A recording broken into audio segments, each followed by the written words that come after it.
The Sifuna factor. Is that giving you sleepless nights? No, because Sifuna is being prepared for slaughter. Huh? Yeah. What do you mean? He's being fattened for slaughter. Can I explain to you? Expound, yes. Yeah. One. Tomorrow is 10th of August. The elections is going to be on the 10th of August. Yes. Tomorrow is exactly 1 year. 1 year tomorrow. No political party. Okay? No political party. You look at the people in his team in terms of sustaining a presidential campaign, with all profound respect, I don't think the guy who is going to come up with a strategy to win the whole country is Boni Karwale. With profound respect, you know. You see, you just look, you know, show me your friends. I'll tell you who you are. So I look at my brother, my younger brother Sifuna. I say, is this a formation? My friend, I was here since 92 with Matiba, 97 with Kibaki, 02 with Kibaki, 07 with Kibaki, 13 with Uhuru, 17 with Uhuru, 22 with Ruto. I must know something, surely, after all those presidential elections. And I know how presidential elections are won. The way you to win presidency is not that thing I'm fighting around Sifuna there. All the excitement and the razzmatazz notwithstanding, that's not the way. That's number one. Number two, some good folks, it is difficult to be here doing Sifuna right now. Mimi sio Sifuna kwa sababu it is difficult, it's painful. I refuse the invitation to be Sifuna because it's not a very good place to be. Now, let me explain to you what's happening. So, some people go to Sifuna, and like that mythology of Greek gods who lift you up and they tell you now you are also a god, you can also fly. That's exactly what they are doing to Edwin Watenya Sifuna. They are telling him, now you are up there, you know, like the Greek gods, you're also a god, you can fly yourself, you know. So they are putting this thing in both Sifuna and the Mulembe nation that Sifuna cannot play second fiddle to anyone. You see? They are doing that, yeah? Meanwhile, take this to the bank. Take this to the bank. The only one thing that Uhuru Kenyatta and Rigathi Gachagua, they don't agree on many things, but they agree on one thing. Who is their candidate? You know, in 2007, there was a question about who was the candidate. And you remember that charade for ODM? You remember that charade that was at Kasarani? Oh, Ruto is a candidate, and Nyaga, the Red Joe Nyaga, and I don't know who the candidate was there. And then I think Musalia was a candidate. Yes. And then after a lot of drama, and because of some magic there, Baba is declared the candidate, like it was ever in question. It come to 2013. Oh, you know, Karonzo, what? Then it comes to Baba, because even a stud one people knew that Baba was a candidate in 2013. Yes.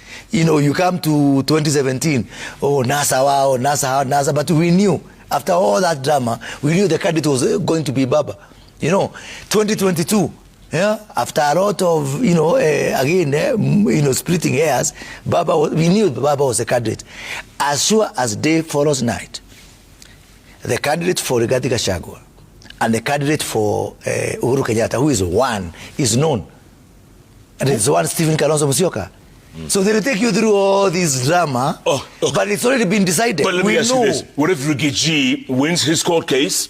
Because he said recently that he's the one person... Rigiji does not want to be president. He doesn't want. But he said he's the one person who can remove Ruto. No, he doesn't. He doesn't want to be president. What do you mean? No, he doesn't want to. He knew he can't be president. What, he's a kingmaker? Even if he's cleared, he knows the kind of antipathy that his candidature would... and he's not stupid. Rigiji is anything but stupid. He's not stupid. He's a very intelligent fella. What he does with his intelligence is a question. But intelligent he is, you know. So he's not one guy who is going to put his name on the ballot. You know, people can lie to you. You should have called somebody else. I am here to tell you the truth. The facts as they are. Rigathi Gachagua does not want to be a presidential candidate. Take that to the bank. Number two, the candidate... decided candidate, not candidate of choice, the decided candidate for Rigathi Gachagua and Uhuru Kenyatta, the only one thing among the many differences they have that they find consensus is that their candidate is Kalonzo Musyoka. That is why they're just disagreeing on who is going to control Kalonzo Musyoka, who is going to be the majority shareholder in Kalonzo Musyoka Incorporated, that's the whole question that is there. So Uhuru would want to have majority shares in Kalonzo Musyoka, Rigathi would want to have majority shares in Kalonzo Musyoka, but they all agreed that, like Henry Ford, you can choose any color as long as it's black, that's the whole thing. So you can choose any candidate for them as long as it is Kalonzo Musyoka. Now, where does that leave my very good friend, Fred Okengo Matiang'i? That's number one.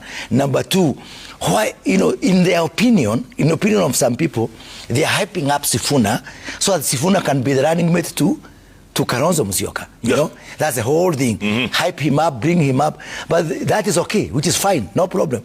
Sifuna is a brilliant young man. He has got years ahead of him. But in his opinion, I'm not sure they gave him the memo that they were preparing him for running mate position. They didn't give him the memo. And so therefore, Sifuna is going all over, and especially to the Mulembe Nation, giving them false hopes that he is going to be a presidential candidate. Do you do to woo Central Kenya? Well, I think that a lot of things will happen in the next 12 months. A lot of things will happen in the next 12 months politically speaking, because I'm sure you're asking about politically speaking. Correct. I think the three wars pending, we have got three major wars pending in our politics in this country. The first one is the war within the opposition.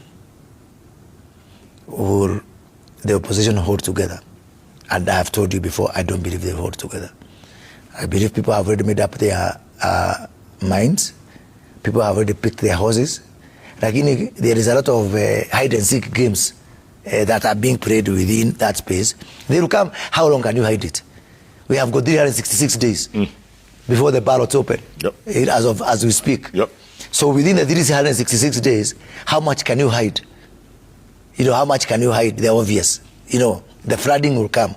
So that will actually determine whether Mount Kenya people will start seeing things differently. It will be driven by the battles within the opposition. As I've told you, Rigiji has already picked his horse, which is Kalonzo. I believe they have a deal. Rigiji gets, whether he's Amonyoro or not, he gets 70% of the government, and Kalonzo gets 30% even as president. That's not a great deal. It's not a good deal, but beggars are not choosers. Yeah, I have no problem with Rigathi Gachagua. I have no problem on a personal level. I just have a problem with where he's taking my region. I think he's radicalizing our region. I think he's going to isolate our region. I think he is one person God has given privilege, put in a position of privilege, of influence in this country. And I would want to have a discussion with him about how we can be able to moderate some of that, because we live in a country that we are not an island. We have got other people in this country. Does that mean he's wrong? No. Does that mean I'm wrong? No. I think we have different divergent views on that. And I think Senator Meadow is a good young man. If I was working with him day to day, there are some things I would moderate him also. Like what? Like that speech in Olkarau, during the, I think there was a better way of, and I'm not saying that people should support government or support the president, but I think some boundaries can be observed.